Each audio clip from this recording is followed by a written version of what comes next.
On this episode, I want to talk about buying a house with bad credit. Coming up.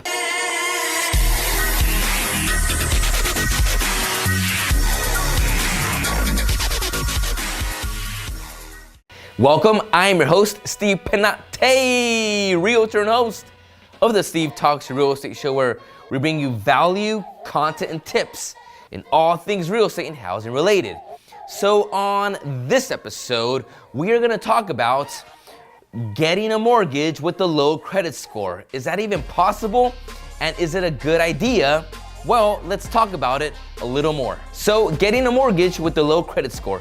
Traditionally, banks do loan out to people with credit scores as low as 620. Some loans go as low as 580, and there are programs and banks out there that could possibly loan out to you with scores even lower than that.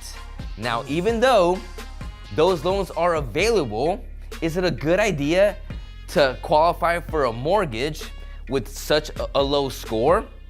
Now, a low credit score will keep you from down payment assistance programs. There are down payment assistance programs, but they require good credit scores. A lower credit score will give you a higher interest rate. To get the best of interest rates out there when qualifying for a mortgage, you need good credit scores.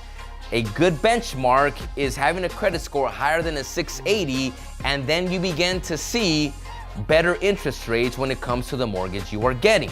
So let's be honest, a low credit score oftentimes equates to bad financial habits.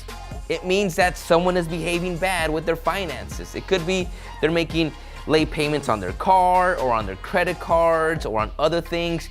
It could be they have things in collections, whatever it might be. I highly recommend you sit down with a trusted lender or mortgage banker.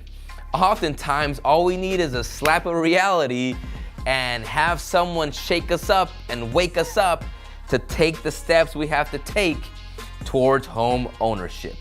If your score is low, don't be the person that ends up in a nightmare situation. Be patient, get on the right track, and get your house in 6 months, 8 months, 1 year, whatever it takes, but do it in a healthy way. Well, that wraps up episode number 76 of the Steve Talks Real Estate Show. I hope this episode encouraged you in many ways. I talk about this so passionately because I truly want the best for people. Keep sending in your questions and I will do my best to keep answering them. We'll see you next time.